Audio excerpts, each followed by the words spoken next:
Irmãos, vamos, em nome do Senhor Jesus, abrir nossas Bíblias em 1 Coríntios. 1 Coríntios 1, versículo 17. 1 Coríntios 1, 17. Hoje nós vamos tratar de um assunto, irmãos, que é fundamental para todos nós, a vida de cruz. Esse assunto, ele é central nas Escrituras Sagradas, deve ser central em nossas vidas também. Nós vamos ver hoje aqui alguns aspectos que concernem a uma vida de cruz, que sem a cruz também não há necessariamente a vida da igreja. Quando não há cruz, nós vamos ter apenas e seremos apenas religiosos, sempre com sede de Deus, e nós nunca iremos encontrá-lo fora da cruz. 1 Coríntios 1,17, a palavra de Deus diz assim: porque não me enviou Cristo para batizar, mas para pregar o Evangelho, não com sabedoria de palavra, para que se não anule a cruz de Cristo. Agora, em mesmo desses capítulos, versículos 23 e 24.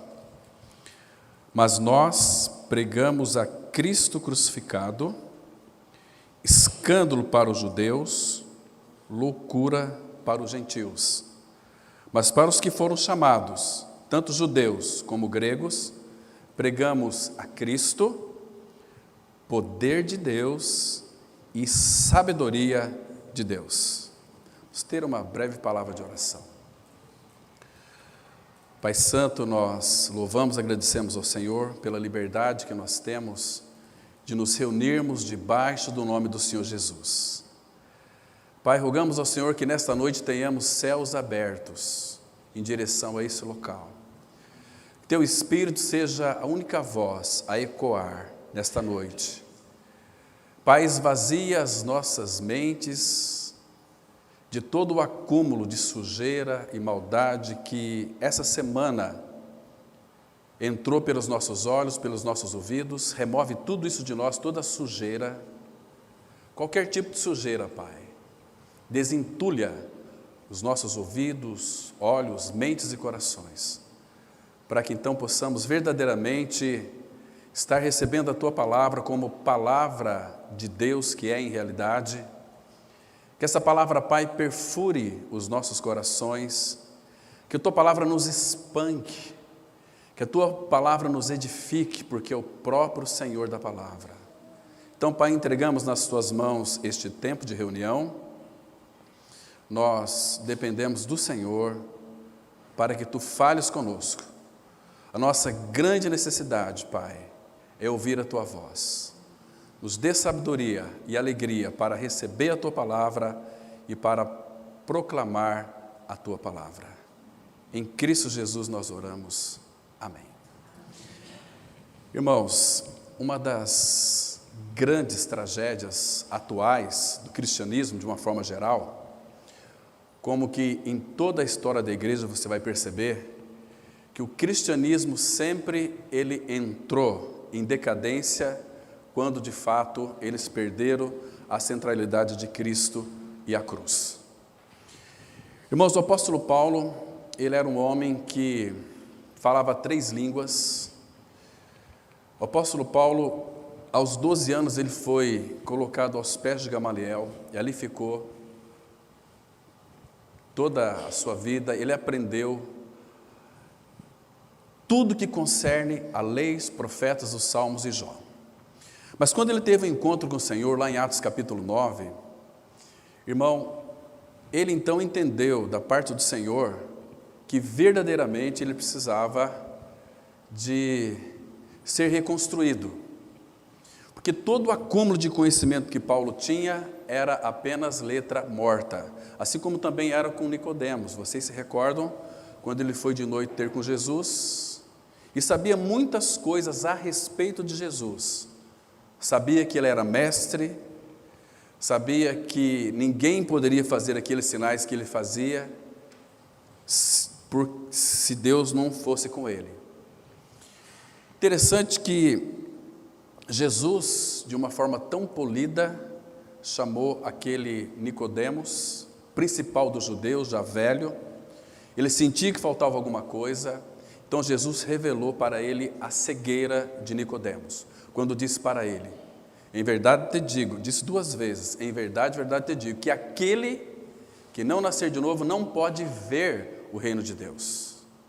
Então, ali já foi detectado o grande problema de Nicodemos. Ele era espiritualmente cego. Para ele ver a realidade do reino, ele precisava nascer de novo. E precisava então de uma obra plena, completa da cruz em sua vida. Claro que depois nós vemos que futuramente ele creu no Senhor. Mas, irmãos, a cruz, ela está desde Gênesis 3:21, quando os nossos pais pecaram, Adão e Eva, o pecado entrou no mundo, então o Senhor já havia providenciado uma vestimenta de peles, e os vestiu e os expulsou do paraíso. Então ali já estava a cruz, e a cruz, irmão, ela vai trilhar todo o Antigo Testamento. De que maneira que a cruz ela é vista então lá no Antigo Testamento? Todas as vezes que você se deparar com a palavra altar, está fazendo uma belíssima alusão da cruz. Altar no Antigo Testamento é a cruz no Novo Testamento. E todos aqueles irmãos viviam uma vida de cruz.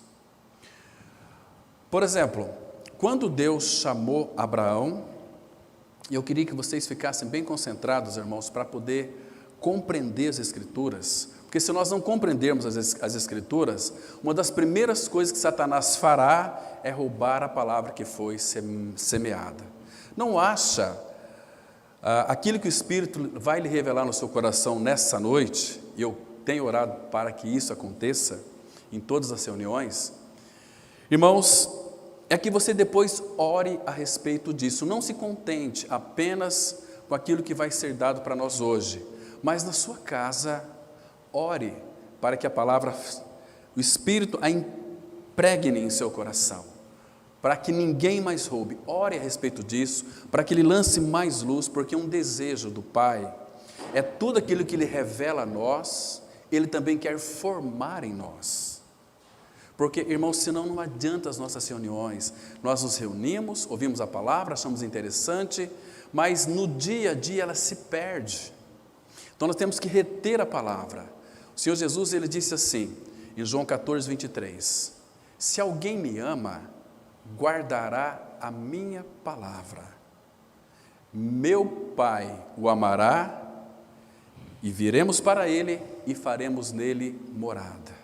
Olha que interessante. A palavra guardar, ela também significa obedecer. E interessante, irmãos, que quando a palavra é revelada aos nossos corações, o Espírito Santo de Deus primeiro vai fazer com que nós venhamos a ruminar essa palavra. Quando nós ruminamos a palavra de Deus, irmão, nós temos muito a ganhar. Hoje nós somos um povo que nós não meditamos mais na palavra. Não somos mais contemplativos na palavra. Nós temos um encontro de pregadores uma vez por mês, e nós estamos tratando da meditação na palavra. É uma das grandes dificuldades de muitos irmãos, que têm o encargo da palavra, meditação a passar tempo com o Senhor e com a sua palavra. É debruçar em cima do texto e ficar lendo e relendo e buscar diante do Senhor. E muitos alegam, mas eu não sei meditar, é muito difícil. Você sabe, muitas vezes porque nós não queremos. Sabe por que não? Quando surge um problema na sua vida, você tem que pensar sobre aquele problema, você tem que procurar uma solução para aquele problema, e nisso você está pensando, meditando. Então, não tem desculpa para a palavra. Quando nós não meditamos, significa que nós somos servos negligentes. Então, Senhor, irmão, esqueça, se nós somos negligentes com a palavra do Senhor, com o Senhor, Ele não vai trazer revelação, não vai trazer entendimento, porque Ele não vai confiar o seu reino a pessoas negligentes. Ah, mas eu já criei em minha morte e ressurreição com Cristo. É filho de Deus, sim. Mas se você está contente com o seu novo nascimento, saiba que Deus não está. Ele quer nos acrescentar mais dele, não das coisas dele. As coisas dele são consequência de estarmos nele, de estarmos em Cristo Jesus. Então, queridos, vamos ver alguns aspectos. A obra na cruz e o caminho da cruz, elas são diferentes. A obra na cruz, ela vai tratar com o pecador. Por exemplo, 2 Coríntios 5,14, a palavra fala assim, que o amor de Cristo nos constrange, julgando nós isto: um morreu por todos, logo todos morreram. Então Jesus morreu na cruz e eu morri com ele no seu corpo, porque a Bíblia diz, então tem que haver a instrumentalidade da cruz. Morremos com Cristo, ressuscitamos com Cristo. Agora, irmão, o versículo 15, ele é excepcional. Ele é contundente, porque ele diz assim, 14 fala que um morreu por todos, logo todos morreram. E o 15 diz assim, e ele morreu por todos, para que os que vivem, no caso nós aqui que cremos, não vivamos mais para nós mesmos, mas para aqueles que por eles morreu e ressuscitou. Para aquele que por eles morreu e ressuscitou. Então, nós vivemos para Ele, para servir, em primeiro lugar, a Ele. O nosso serviço começa aqui. O serviço, nós temos uma ideia muito errada sobre o serviço ao Senhor, servir a Cristo. Todo o serviço da nova criatura na face da terra é um serviço que está relacionado à adoração. Porque, lembra de 1 Coríntios 10, 31? Quer comais, quer bebais, façais qualquer outra coisa, fazei tudo para a glória de Deus. Então, tudo que nós fazemos, irmãos, isso não pode ser imposto por ninguém a nós. Isso tem que ser algo voluntário. Vamos ter vigília, então quem quiser vir, venha. Isso é maravilhoso. Então, os voluntários, porque o Senhor quer de nós voluntariedade. Então, há um serviço que Ele tem para nós nessa cidade, ou campo missionário, às vezes ali no seu lar. Quantos lares cristãos hoje em dia estão apodrecendo? Por quê? Porque o pai e a mãe, os pais, não estão vivendo um cristianismo de cruz. Se nós não vivemos um cristianismo de cruz, não iremos ter no nosso lar a manifestação da vida de Cristo. Vocês conhecem o texto, 2 Coríntios 4,10, que diz assim, levando sempre no corpo o morrer de Jesus. Para quê? É o propósito. Para que a vida de Cristo se manifeste em nosso corpo mortal. Agora, irmãos, como que Cristo vai se manifestar num corpo mortal? Por exemplo, vamos começar na nossa casa. Como que eu vivo uma vida de cruz em meu lar? Eu fui crucificado com Cristo, Cristo é minha vida, então como viver uma vida de crucificado? Como que eu vou saber que Cristo está se manifestando? Primeiro, você tem que ter uma convicção. Você tem que crer de uma forma bíblica que você morreu com Cristo, ressuscitou com Cristo, Cristo é a sua vida e agora você está no caminho da cruz. O caminho da cruz é não mais eu, mas Cristo. Agora, como que há essa manifestação da vida de Cristo? Se você tiver uma comunhão com o Senhor, leitura da palavra, vai haver uma manifestação da vida de Cristo, de como que Cristo vai se manifestar. E meus filhos vão ver, e meus vizinhos vão ver. Lembra que Paulo disse lá em 1 Coríntios 16, versículo 14, que todos os vossos atos sejam feitos em amor. O que é atos ser feitos em amor? Ser feitos nele, porque ele é amor. O nosso amor, os nossos afetos, eles ainda estão muito corrompidos, a nossa alma. Por isso que nós vamos enfatizar hoje um pouquinho sobre o caminho da cruz. A cruz trata com o velho homem, o caminho da cruz trata com a nossa alma. Eu e você, irmãos, nós somos muito estranhos, porque quando nós nascemos de novo, a Trindade veio habitar em nosso espírito, e nós temos uma alma. Então, se Ele é dono de nós, queridos, Ele realizará aquilo que for do seu aprazimento, primeiro em nós. Mas Ele nunca vai realizar nada dentro de nós se nós impedirmos. Quem manda aqui sou eu. Então o Espírito Santo, Ele é cavaleiro. O Senhor Jesus que habita em nós, o Espírito do Cristo glorificado, Ele é um cavaleiro. Ele não vai arrombar a nossa vontade. Ele quer que nós rendamos a nossa vontade a Ele. Lembra-se que as pessoas falam assim: eu entreguei a minha vida a Cristo. O que é entregar a vida a Cristo?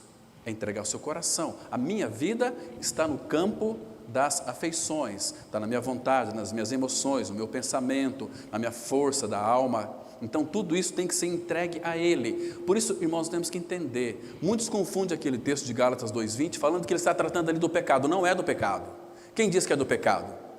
Pecado é Romanos 6,6. Sabendo isso, que o nosso homem velho foi com Ele crucificado, para que o corpo do pecado seja destruído. Romanos 6,6 e tantos outros textos falam da libertação do pecado, mas Gálatas 2:20 não fala do pecado ali. Paulo diz assim, ali ele está particularizando, Romanos 6,6, ele está nos incluindo todos. Como todos pecaram, todos que creram foram crucificados. O velho homem foi crucificado e morto. Mas ali em Gálatas 2:20, ele está tratando da alma. Ele disse assim: Paulo, eu estou crucificado com Cristo. Logo já não sou eu quem vive, mas Cristo vive em mim. O que Paulo estava dizendo ali? A vida de minha alma, quem domina, quem controla, quem governa é o meu Senhor. Agora, irmãos, se não houver cruz, nós que iremos controlar a nossa vida. Vocês não entendem porque às vezes existem muitas divisões no meio do povo de Deus? Porque a alma fala mais alto. Nós não vivemos uma vida de cruz. Irmãos, todos os irmãos do passado também viveram a vida de cruz. Vamos pegar aqui inicialmente, vamos ver aqui, eu não vou entrar em detalhes, vou falar de uma forma panorâmica, para que vocês possam compreender e entender o que é uma vida de cruz, dos irmãos que então viveram no Antigo Testamento. Abra comigo em Gênesis, vamos ler aqui alguns versículos. Gênesis capítulo 12, vamos pegar aqui este homem Abraão, vamos ver a vida de cruz de Abraão. Irmãos, depois que o Senhor o chamou para viver uma vida com Ele, você percebe que a vida de Abraão foi a vida de altar, e altar fala da cruz. O primeiro altar na vida de Abraão está aqui no capítulo 12, nos versículos, vamos ler aqui os versículos 6 e 7, que diz assim: atravessou Abraão a terra até Siquém, até o carvalho de Moré. Nesse tempo, os cananeus habitavam nessa terra. Apareceu o Senhor a Abraão e lhe disse: darei à tua descendência esta terra. Ali edificou Abraão um altar ao Senhor que lhe aparecera. Queridos, aqui é o primeiro altar na vida de Abraão. E uma vida de altar é uma vida de crescimento. Nós vamos galgando passos mais elevados com o Senhor. Nós vivemos uma vida de fé em fé, de glória em glória, de força em força e de graça em graça. Percebe? Muito interessante. Então nós observamos, porque se você não buscar um crescimento diante do Senhor, a tua vida cristã, ela irá retroceder. Muitos daqueles que conhecem a mensagem da cruz, estão hoje, pelo fato de não crescerem, estão apodrecidos, espiritualmente falando, vivendo a vida de miseráveis, não desejam congregar, estão vivendo a vida de críticos, são os critiquentos, os murmurentos, os rabugentos, estão se tornando os piores religiosos, porque não cresceram, não avançaram no Senhor. Então vamos observar aqui, que este primeiro altar aqui, nós vamos dar um nome para ele, é o altar da revelação. Por quê? Porque no versículo 12 fala que apareceu. A palavra apareceu é revelou-se o Senhor a Abraão e lhe disse: darei à tua descendência essa terra. Então, porque o Senhor lhe apareceu, ali edificou Abraão um altar ao Senhor. Irmãos, e como nós precisamos de revelação. E não vai haver revelação para nós se não houver vida de cruz. Vida de cruz é uma vida totalmente entregue ao Senhor. Percebe, irmãos? Para que Ele então ganhe cada vez mais o nosso coração. E o Senhor, segundo o Crônicas vai mostrar, que o Senhor se mostrará forte para com todo aquele cujo coração é totalmente dele. É uma vida absolutamente entregue nas mãos do Senhor. Então o Senhor, irmão, vai trabalhar nessa vida, vai moldar essa vida, aí você poderá ser um instrumento nas mãos do Senhor. A tua palavra será uma palavra de autoridade, percebe? Então aquilo que você falar é o próprio Pai se expressando através de você. Como ele disse lá em Jeremias 15, verso 19, se nós separarmos o vil do profano, nós seremos boca de Deus. Então, como nós podemos separar o vil do profano? Pela cruz. A cruz, ela penetra em nós. Uma vez que nascemos de novo, precisamos buscar, irmão, o caminho da cruz. Como Jesus fez aquele convite lá em Lucas 9, 23. Se alguém quiser vir após mim, a si mesmo se negue. Dia a dia, tome a sua cruz e siga-me. Sem cruz, irmão, não dá para nós seguirmos o Senhor, porque nós temos muita força, nós sabemos fazer as coisas. Tem como comunidades, se o Espírito Santo sair daquela comunidade, eles vão fazer um culto muito quente, muito avivado, vão fazer um culto maravilhoso, as pessoas sairão de lá arrepiadas, como aquela conferência que teve lá em Londres, onde convidaram 3 pregadores, e o terceiro foi Spurgeon. Primeiro foi uma mensagem maravilhosa, pregou, foi uma bênção, todo mundo saiu louvando o pregador, que pregador maravilhoso, que bênção que esse pregador. Segundo dia, no sábado, tinha mais de 8.000 pessoas, aquele pregador trouxe uma palavra que as pessoas ficaram totalmente extasiadas, arrepiadas, exaltadas. Agora nós vamos seguir o Senhor. E muitos ali disseram o seguinte, tomaram uma resolução: a minha vida estava uma porcaria, agora ela vai ser avivada mesmo, porque eu vou buscar, eu vou atrás. Mas na terceira noite foi Spurgeon que pregou. Ele pregou Cristo e a cruz. Sabe o que as pessoas saíram dizendo? Como Jesus Cristo é precioso, como Jesus Cristo é maravilhoso, que Jesus Cristo tremendo nós temos. Ninguém olhou para o pregador, porque Spurgeon levou eles a contemplar a Cristo. Que maravilha, irmãos, que maravilha é isso, queridos. Então aqui, irmãos, altar da revelação. Irmão, você tem buscado a revelação diante do Senhor? Paulo disse em Efésios 1,17, para que o Deus nosso Jesus Cristo, Pai da glória, vos conceda espírito de sabedoria e de revelação no pleno conhecimento dEle. E nós não podemos conhecê-lo, Cristo, plenamente, a não ser pela cruz. Se nós não passarmos pela cruz, como vamos conhecer o Senhor? Na nossa capacidade humana, não temos essa capacidade de conhecer o Senhor. Precisamos da cruz. O segundo altar na vida de Abraão, aqui é logo no versículo 8 aqui, irmãos. Olha só aqui. Versículo 8 diz assim, de Gênesis 12: passando dali para o monte ao oriente de Betel, armou a sua tenda, ficando Betel ao ocidente e Ai ao oriente. Ali edificou um altar ao Senhor e invocou o nome do Senhor. Que nome nós poderíamos dar para este altar aqui? Olha só, o altar da revelação, e logo em seguida temos o outro altar aqui. E ele coloca Ai e Betel. A palavra, Ai aqui significa um montão de ruínas.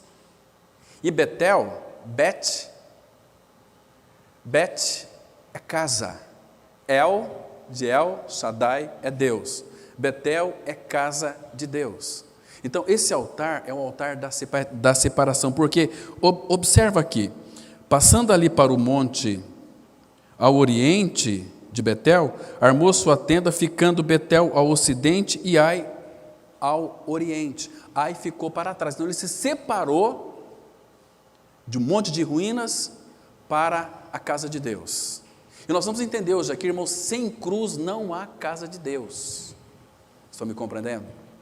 Então, esse é o segundo altar na vida de Abraão, uma vida de separação. Sabe como é que o apóstolo Paulo vai interpretar isso para nós? Ele diz lá em Gálatas 6, verso 14: longe esteja de mim o gloriar-me, senão na cruz de nosso Senhor Jesus Cristo, pela qual o mundo está crucificado para mim e eu para o mundo. Separação. A cruz, ela nos separa do mundo. O mundo está morto para mim e eu estou morto para o mundo. Esse é o altar da separação. Tem mais um altar aqui na vida de Abraão, são 4 altares. Eu falei para vocês, não vou entrar em detalhes, porque eu quero mostrar outros textos que serão, para a gente ter uma noção do que significa a cruz. E o que foi a cruz do nosso Senhor e o que é a cruz para nós. Capítulo 13, aí bem pertinho, vamos ver o terceiro altar na vida de Abraão. Capítulo 13, vamos ler aqui, irmãos, o versículo 17 e 18. Aqui é apresentado a nós o terceiro altar. Então, Deus diz para Abraão: levanta-te, percorre essa terra. Irmãos, olha como que a Bíblia é cheia de detalhe. Essa terra não é qualquer terra, é a terra de Canaã. Terra de Canaã, ela é uma figura de Cristo. Percorre essa terra no seu comprimento, na sua largura, porque eu te darei. Se você analisar com bastante cuidado, você vai perceber que lá em Efésios 3, verso 18, Paulo diz assim, sobre a importância do reunir do povo de Deus. Paulo, ele falando sobre esse assunto aqui, eu falei Efésios 3, 18, exatamente. Então, eu vou ler para vocês o versículo que ele é muito importante. Diz assim, verso 17 e 18, e assim habite Cristo no vosso coração pela fé, estando vós, importância da reunião da igreja, nunca sozinho, estando vós arraigados e alicerçados em amor, a fim de poderdes compreender com todos os santos, compreender o quê? Qual é a largura e o comprimento e a altura e a profundidade, e conhecer o amor de Cristo que excede todo o entendimento. Olha que maravilha que é isso. Então, quando Deus diz para Abraão, percorre a terra, verso 17, terra de Canaã, no seu comprimento, na sua largura, porque eu te darei. Lembra que ele diz isso, a mesma coisa para Josué no capítulo 1. Toda a terra que a planta do vosso pé pisar, eu te darei, vai ser tua. Ou seja, temos que avançar para conhecer essa terra, que não é apenas Cristo, mas da plenitude de Cristo, das riquezas insondáveis de Cristo. Essa terra, Canaã, ela é muito rica. Irmãos, todos os frutos ali falam de Cristo. Quem sabe um dia o Pai pode permitir que a gente possa tratar sobre as riquezas insondáveis em figuras na terra de Canaã. Tudo isso nós temos em Cristo. Cristo é a nossa vida. Irmãos, o que habita em nós, o nosso Senhor, Ele é muito rico. Rico de amor, rico de graça, rico de misericórdia, rico de perdão. Cristo, diz Paulo, é tudo que eu e você nós precisamos. Que precioso é o nosso Senhor. E aqui o versículo 18 vai mostrar o terceiro altar na vida de Abraão.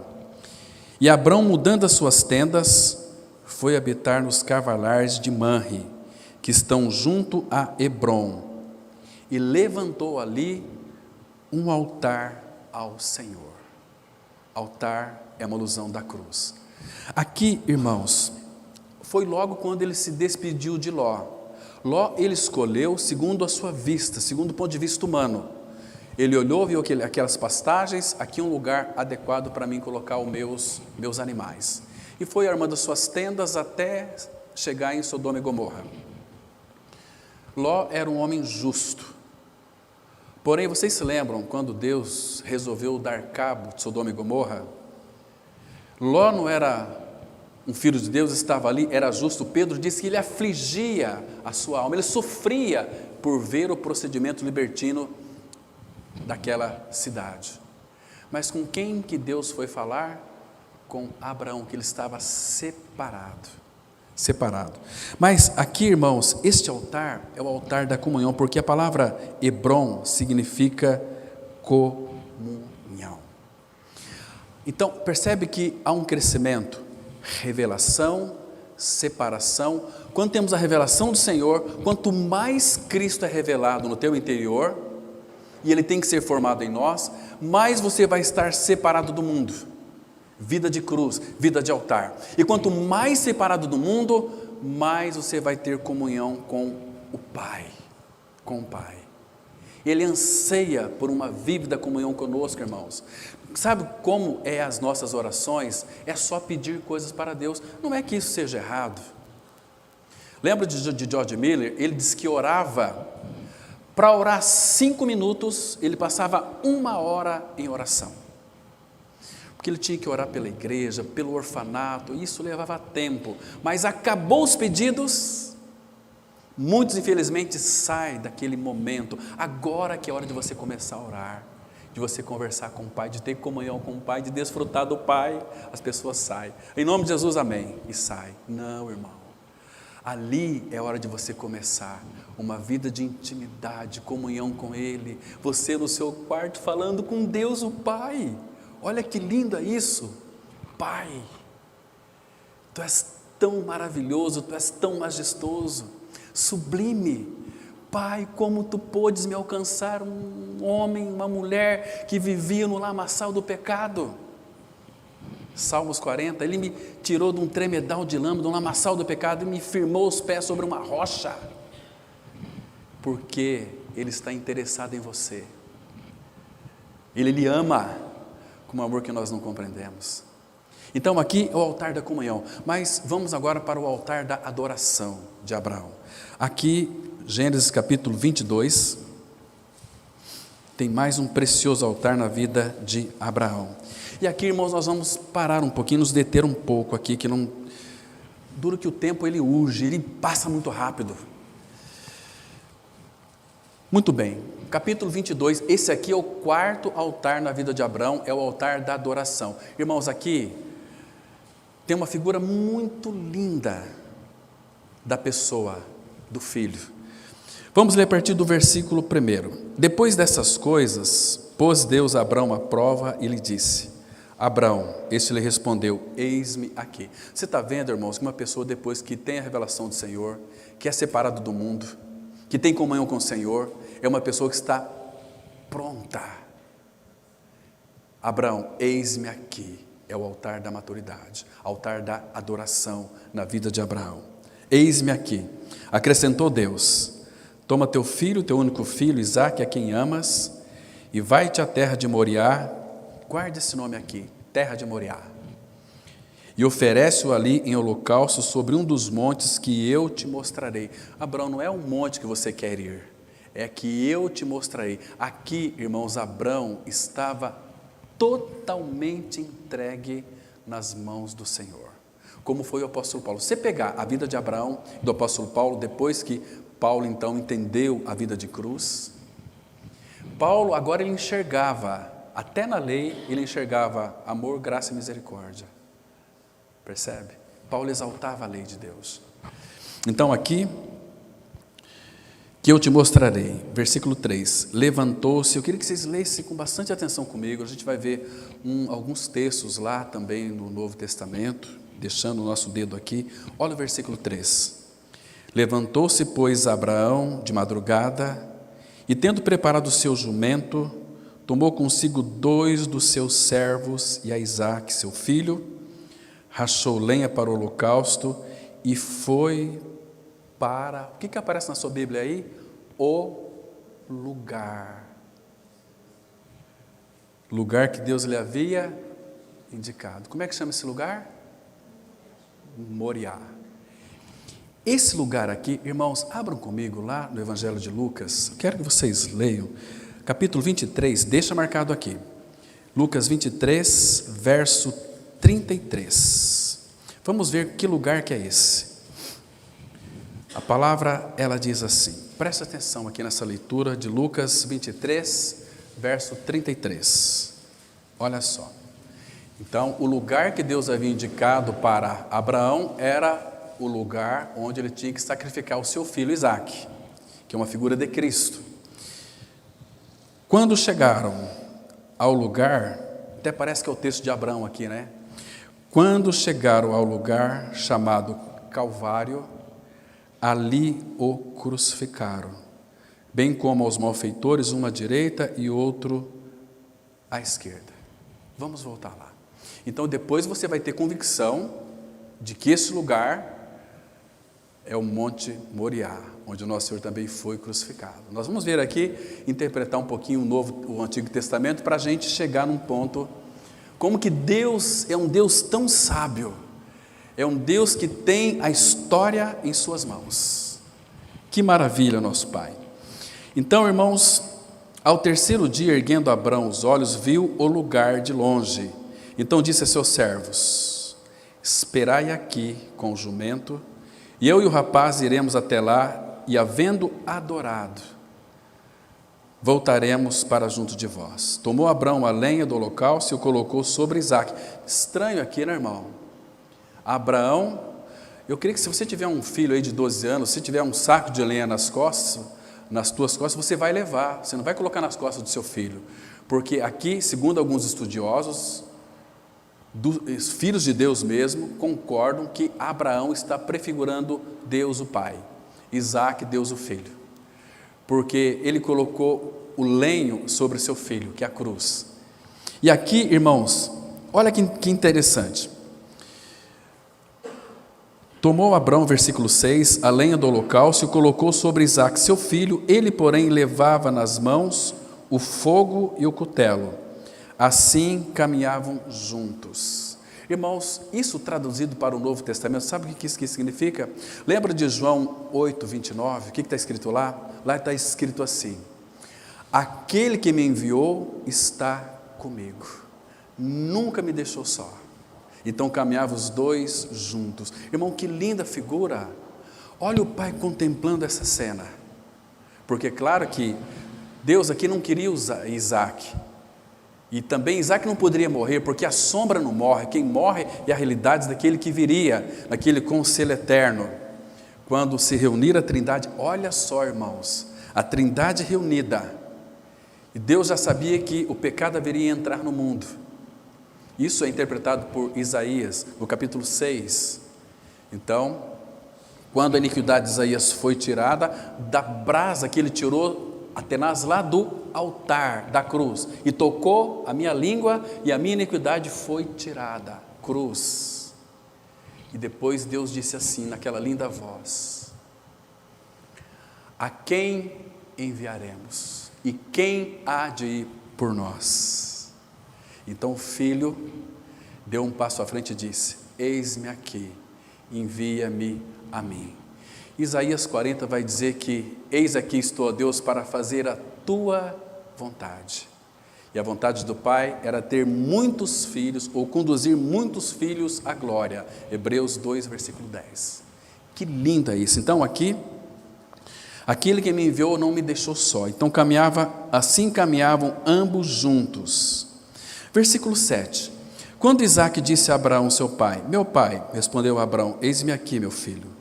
Perguntou-lhe Isaque: eis o fogo e a lenha, mas onde está o cordeiro para o holocausto? Onde está o cordeiro para o holocausto? Irmãos, esta pergunta ela é respondida lá em João 1, 29. Quando João Batista viu Jesus, o que ele disse lá em João 29? Eis o Cordeiro de Deus, que tira o pecado do mundo. Pai, tem um cutelo, o fogo, mas onde está o Cordeiro? Claro que Abrão responde para ele. Respondeu Abrão no versículo 8: Deus proverá para si, meu filho, o cordeiro para o holocausto. E seguiam ambos juntos. Aí eles chegaram ao lugar que Deus lhe havia designado, e ali edificou Abrão um altar. Sobre ele dispôs a lenha, amarrou Isaque seu filho, e o deitou no altar, em cima da lenha. E aqui a história nós já conhecemos, que ele foi sacrificar seu filho, porque esse aqui é o altar da adoração, da maturidade. Abrão chegou num nível que a vida dele estava totalmente entregue ao Pai. Aquilo que o Pai pedia, Abrão estava disposto a fazer, ainda que fosse para sacrificar o seu filho. Percebe, irmãos? Uma vida de altar é uma vida de cruz.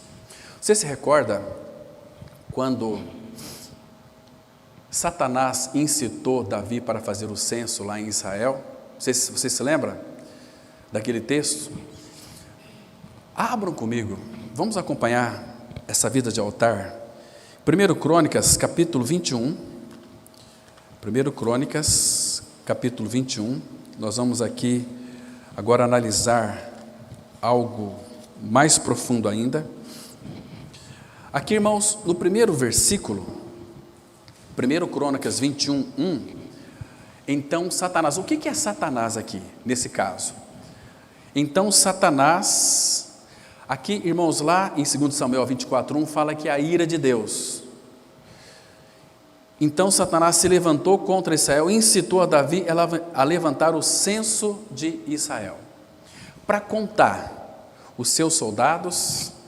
Isso aqui, a palavra fala nos versículos seguintes que não agradou o Senhor. O Senhor não se agradou disso, porque depois que trouxeram o relatório para Davi, você sabe quantas pessoas tinham prontos para a guerra? Irmãos, olha o versículo 5 aí. Deu Joabe a Davi o recenseamento do povo. Havia em Israel 1.100.000 homens que puxavam da espada, todos a serviço de Davi. Imagina quando Davi leu esse relatório, como ficou o coração dele? Puxa, eu tenho muitos soldados. Irmãos, aqui, entenda uma coisa, Deus nunca vai trabalhar com quantidade. Deus não pediu censo, embora foi um teste, porque Davi, em todas as suas batalhas, quando ele nunca olhava para os seus soldados, ele olhava para o Senhor e buscava auxílio do Senhor. Senhor, eu devo ir contra aquele povo? Deus disse, vai e eu lhe entregarei em suas mãos. Davi ia e vencia as batalhas. E aqui Davi resolveu, por incitação do diabo, Satanás, fazer um censo. Queridos, era muita gente que ele tinha. E depois, continua o texto aqui, 1.100.000 homens que puxavam da espada, e em Judá eram 470.000 homens que puxavam da espada. Porém os de Levi e Benjamim não foram contados entre eles, porque a ordem do rei foi abominável a Joabe. E aí no versículo 7, tudo isto desagradou a Deus pelo que feriu a Israel. Querido, o que tem fazer um censo? O IBGE faz aí o censo de muitas coisas da população, nós sabemos porque foi feito um recenseamento, um censo. É uma coisa muito legítima. Irmãos, tem muitas coisas em nossas vidas que são legítimas e que nós praticamos e que não agradam o Senhor. Por que nós agimos assim? Com essa rebeldia toda? Porque nós não conhecemos o que é uma vida de cruz, de crucificados. Quando vivemos uma vida de cruz, o Senhor pode governar a nossa vida, mas hoje quem governa a nossa vida é nós mesmos. Isso ofende muito o Senhor, irmão. Eu vejo nesses dias de apostasia, onde os irmãos, quando tem que ir para reunir como igreja, Satanás coloca em suas costas, parece que 150 quilos, e coloca amarrado 2 bolas de ferro em seus pés. Não consegue sair de casa. Isto desagradou o Senhor. Então, irmãos, vocês sabem que Deus então pronunciou uma sentença para ele e pediu para que Davi escolhesse o castigo, que eu caia nas mãos do Senhor. Então o Senhor começou a agir na vida do povo de Israel por causa de Davi. E sabe quantas pessoas que caíram? Olha aqui o capítulo 21, veja aqui o versículo 13 e 14. Então disse Davi a Gade: estou em grande angústia, caia eu, pois, nas mãos do Senhor, porque são muitíssimas as suas misericórdias, mas nas mãos dos homens não caia eu. Então enviou o Senhor a peste a Israel, e caíram de Israel 70.000 homens, mais gente do que a cidade de Sidrolândia. Imagina, você vai lá em Sidrolândia, todo mundo morto. O que houve aqui? Uma guerra? Não, o anjo do Senhor matou a todos. Mas por quê? Porque o rei Davi quis levantar o censo. Irmãos, 70.000. Sabe o que é 70.000? 70.000 é 70.000 homens que caíram. E não para aqui, irmãos. Agora veja aqui um detalhe. Versículo 15: enviou Deus um anjo a Jerusalém para a destruir. Ao destruí-la, olhou o Senhor e se arrependeu do mal, e disse ao anjo destruidor: basta, retira agora a mão. O anjo do Senhor estava junto à eira de Ornã, o Jebuseu. Irmãos, guarda este nome aqui, eira de Ornã, o Jebuseu. Ela tem muito para nos dizer aqui agora, então presta atenção. Se você ama o Senhor, ama a palavra, você vai se alegrar com a palavra do Senhor agora. Porque o anjo ia destruir Jerusalém, mas quando chegou na eira de Ornã, o Jebuseu, o anjo parou, porque Deus disse: para, retira-te, basta. Por que o Senhor mandou o anjo parar? Vamos continuar aqui. Levantando Davi os olhos, versículo 16, viu o anjo do Senhor que estava entre a terra e o céu, com uma espada desembaiada na mão, estendida contra Jerusalém. Então Davi e os anciãos, cobertos de panos de saco, se prostraram com o rosto em terra. Irmãos, essas atitudes aqui que Davi fez, os anciãos, não resolveu o problema deles. Isso aqui foi coisas inúteis, porque nós vamos ver por que Deus pediu para que o anjo afastasse. Não foi porque eles oraram. E aqui, versículo 17, disse Davi a Deus: não sou eu que disse que se contasse o povo? Eu é que pequei, eu é que fiz muito mal, porém essas ovelhas que fizeram? Ah, Senhor, meu Deus, seja pois a tua mão contra mim e contra a casa de meu pai, e não para castigo do teu povo. Essa oração não fez nenhum sentido para o Senhor ouviu, e o Espírito Santo colocou ela aqui, porque tem muitas orações, irmãos, que não vai mudar o coração do Pai, porque a gente vai verificar aqui qual é a base que Ele vai nos escutar. Então, vamos continuar a leitura. Versículo 18. Então o anjo do Senhor disse a Gade que mandasse Davi subir para levantar um altar ao Senhor. Está vendo aqui, irmão? Presta atenção. Altar fala do quê? De cruz. Ao Senhor, na eira de Ornã, o Jebuseu. Subiu, pois, Davi, segundo a palavra de Gade, que falara em nome do Senhor. Virando-se Ornã, viu o anjo, e esconderam-se seus 4 filhos, que estavam com ele. Claro, eles estavam com medo. Agora, ora, Ornã estava debulhando o trigo. Ele estava separando aqui o trigo da palha. Quando Davi vinha chegando a Ornã, este olhou e ouviu, e saindo da eira, se inclinou diante de Davi com o rosto em terra. Disse Davi a Ornã: dai-me este lugar. Que lugar que é este? É a eira de Ornã, o Jebuseu. Dai-me este lugar da eira, a fim de edificar nele um altar ao Senhor, para que cesse a praga de sobre o povo. Dai-mo pelo seu devido valor. Porque aqui no versículo seguinte, Ornã diz: toma, é tua, meu rei, isso é meu rei. Mas onde tem altar tem cruz e tem um preço a ser pago. Percebe, irmãos? Então Davi disse: eu vou pagar pelo preço que é favorável. Quanto que é o preço? Ele pagou. Jesus Cristo pagou o nosso preço lá na cruz do Calvário, pagou a nossa dívida, tirou o nosso pecado. Não foi porque nós oramos, Não foi por isso, porque foi por causa da cruz. Vida de altar. Agora, presta atenção aqui, irmãos. Versículo 28. Vendo Davi, naquele mesmo tempo que o Senhor lhe respondera, na eira de Ornã. Irmão, olha a base que o Senhor sempre vai nos responder. Na eira de Ornã, o Jebuseu, sacrificou ali. Ali é na eira de Ornã. Porque o tabernáculo do Senhor, que Moisés fizera no deserto, e o altar do holocausto, estavam naquele tempo no alto de Gibeão.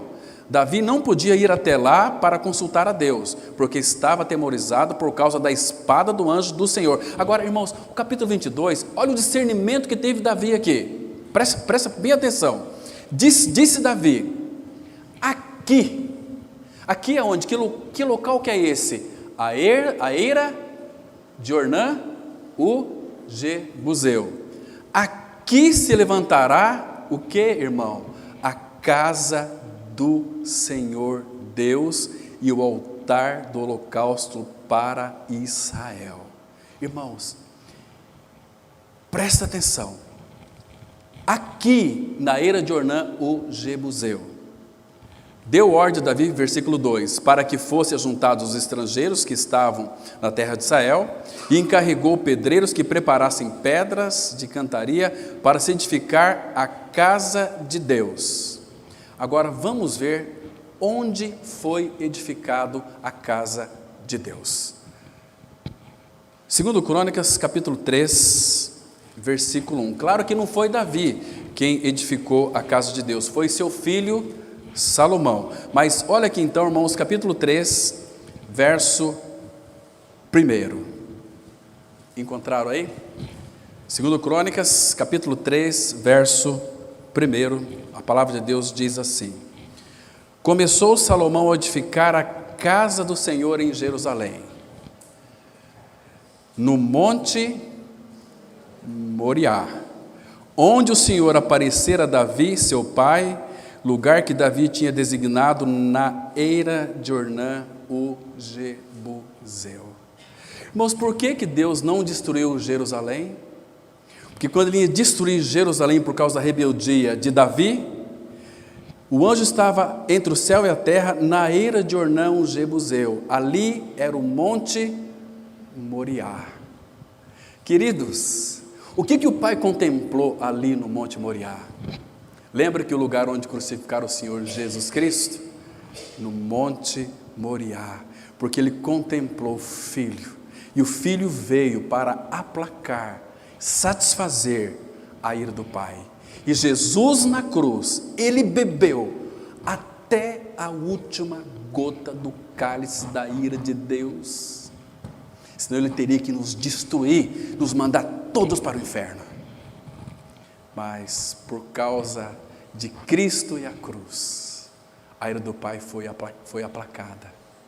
Romanos 8,3, irmãos, abra lá comigo, por favor. Olha que coisa preciosa da cruz aqui, irmão.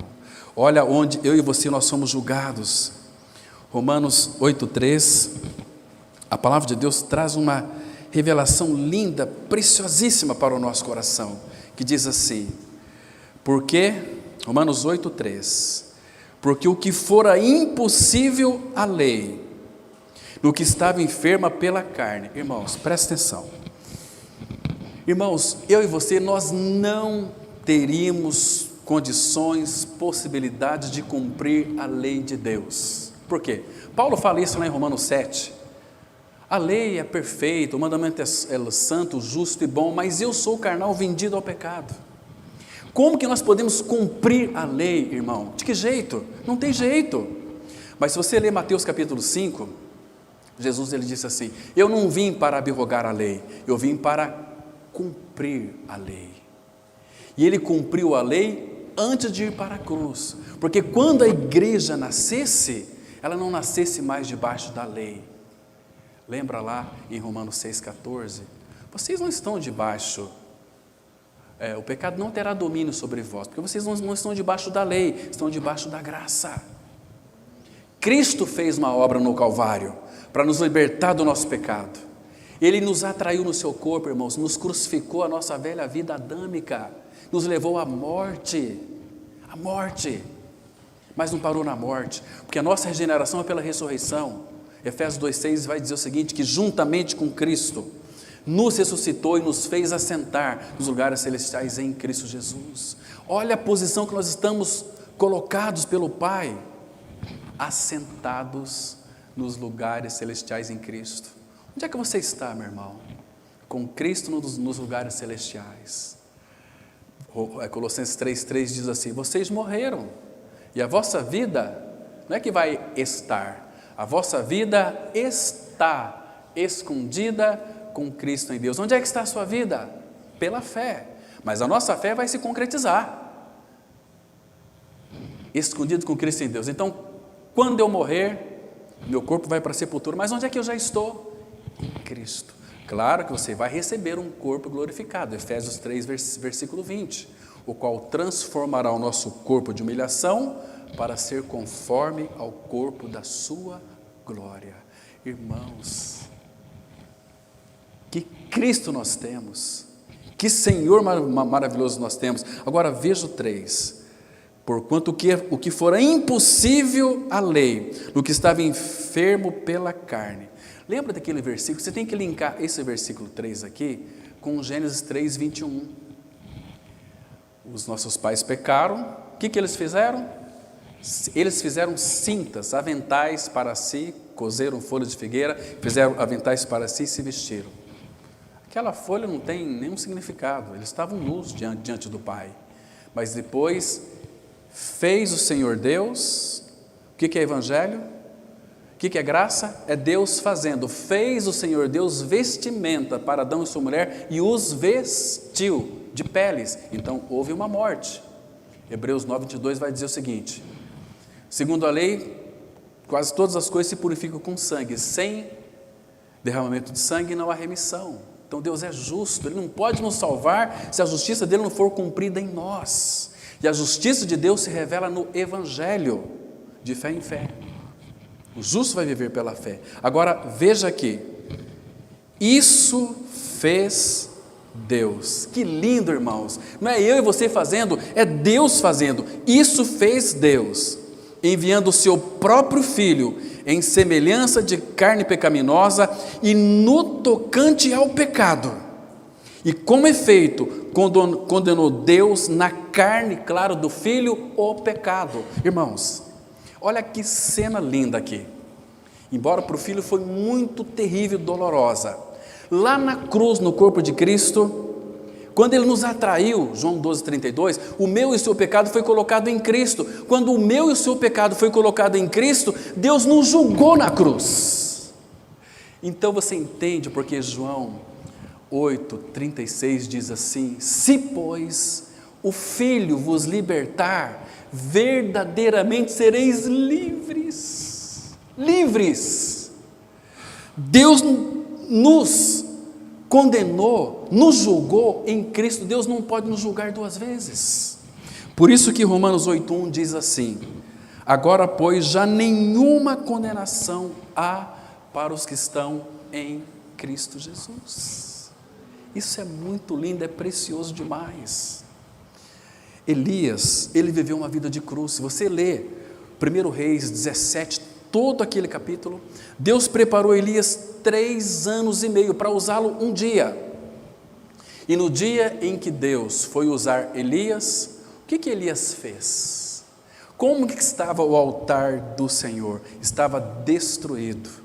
1 Reis 18, 29 e 30 fala que a primeira coisa que Elias fez foi edificar o altar ao Senhor. Sem cruz não há cristianismo autêntico, verdadeiro. Sem viver uma vida de cruz, de crucificados, não vai haver manifestação da vida de Cristo, irmãos. Vai haver ciúmes, um quer ser mais do que o outro. Mas se você vive uma vida de cruz, se o outro irmão está crescendo, você vai, Senhor, continue abençoando ele. Senhor, que ele cresça cada dia mais. Irmãos, nós estamos com um só propósito. Quando nós entendermos a cruz, viver uma vida de cruz, nós vamos entender o cristianismo. Nós vamos viver uma vida de igreja, de corpo, porque a igreja ela é edificada, construída sobre a cruz. Vida de cruz. Sem cruz, não há igreja, não há casa de Deus. Não tem possibilidade. Muitos falam de cruz, cruz, cruz, cruz. Jesus morreu na cruz, mas e você, não morreu com Ele? Você precisa de ganhar essa experiência de que morreu com Ele e viver uma vida de cruz, e viver uma vida de crescimento espiritual, crescer no Senhor. Cristo tem que ser revelado em nós, Cristo tem que viver em nós, e Cristo tem que ser formado em nós. Irmãos, que o Espírito Santo conquiste o nosso coração, para que a gente viva uma vida derramada aos pés do Senhor. Eu quero, irmãos, concluir com o último texto aqui, o apóstolo Paulo em 2 Coríntios, capítulo 12. 2 Coríntios, capítulo 12. Aqui, irmãos, é um texto tão lindo, tão precioso, que diz assim, versículo 15, 2 Coríntios 12, verso 15, olha só, irmãos, olha o coração do apóstolo Paulo aqui. Eu, de boa vontade, me gastarei e ainda me deixarei gastar em prol da vossa alma. Se mais vos amo, serei menos amado? Oh, irmãos, viver uma vida de cruz é você se desgastar em prol do seu irmão, da sua irmã. Ô irmão, qual que é seu problema, qual que é a sua dificuldade, qual que é seu fardo? Deixa eu carregar junto com você. O problema é nosso, irmãos, que quando nós não vivemos a vida de cruz, nós vivemos uma vida de pessoas insensíveis. Às vezes, quantos irmãos e irmãs estão ao nosso lado gritando por socorro? Se você não tem sensibilidade, você não vai ouvir esses gritos silenciosos da alma. Mas quando você vive uma vida de cruz, talvez um abraço, talvez um aperto de mão, talvez uma visita. Não, o pastor ganha para isso, ele que vai visitar. Não, irmão, você é igreja, nós somos igreja. Qual que é o seu encargo no corpo de Cristo? Qual que é a sua função no corpo de Cristo? Todos aqueles que passaram pelo Evangelho é um evangelista. Diácono, prega, leia Atos 6 e 7, você vai ver Estevão, que morreu pregando a palavra. Percebe ali, irmãos? Que cena linda, vida de cruz. Não mais eu, mas é Cristo. É pelos interesses de Cristo, não pelos nossos. Que o Senhor então, irmãos, continue falando aos nossos corações. Amém, vamos orar. Pai, Tu és tão maravilhoso e tem falado conosco. Tu tens nos dado, Pai, sabedoria para compreendermos as Escrituras e tem nos dado a graça para vivermos na dependência do Senhor. Pai, essa graça na nossa vida, ela não é estática, é uma graça que nos impulsiona para frente, que nos faz crescer no Senhor, é uma graça que traz para nós o entendimento real e claro do que significa ide e pregar o Evangelho a toda criatura. Oh, meu Pai, nos desperta da mornidão espiritual, revele e forma Cristo em nós, que nós como igreja do Senhor sejamos despertados e avivados pelo Senhor. Pai, o Senhor nos colocou numa cidade tão grande, o campo aqui é tão vasto. Pai, centenas, dezenas e milhares de pessoas estão morrendo sem Cristo nessa cidade. Pai, nos desperta, nos mostra aqueles que são Teus, para que possamos ir até eles e pregar para eles. Oh, meu Pai, tem misericórdia da nossa negligência. Pai, aviva a Tua obra como igreja do Senhor. Que cada um de nós sejamos despertados pelo Senhor. Pai, que não haja competição em nosso meio. Pai, que não haja ciúmes em nosso meio. Leva tudo isto à cruz, meu Pai, para que Cristo se coloque no lugar. Desperta-nos, ó Pai, e aviva-nos pelo Teu Espírito. E em Cristo nós oramos. Amém.